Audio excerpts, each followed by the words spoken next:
মায়ের সম্পত্তিতে মেয়েরা কি সম্পত্তির ভাগ বেশি পায়? সুপ্রিয় দর্শক, মুসলিম ফারাজ অনুসারে বাবার সম্পত্তি কিভাবে ভাগ করা হয় তা মোটামুটি একটা ধারণা থাকলেও মায়ের সম্পত্তির ভাগ নিয়ে নানান ভুল ধারণা ও ভুল বক্তব্য প্রচলিত রয়েছে। বাংলাদেশের নাগরিকদের জন্য পারিবারিক সম্পত্তির উত্তরাধিকার বিষয় উত্তরাধিকার আইনটি মূলত ধর্মীয় আইন অনুসারে হয়, অর্থাৎ মুসলমানদের জন্য মুসলিম শরিয়া আইন বা ফরাজ।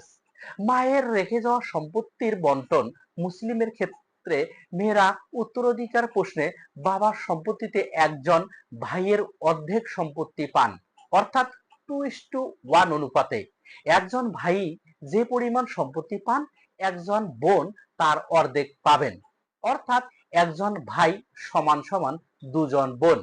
কিন্তু মায়ের সম্পত্তি বন্টন নিয়ে অনেকের ভুল ধারণা পোষণ করেন। অনেকের এই ধারণা মায়ের সম্পত্তি শুধু মেয়েরাই পায়, কিন্তু বাস্তবে মুসলমান আইন ফরাজ অনুযায়ী বাবা ও মায়ের রেখে যাওয়া সম্পত্তি একই হারে বন্টিত হবে, অর্থাৎ মায়ের সম্পত্তিতে ছেলে ও মেয়ে উভয়ে ভাগ পাবে।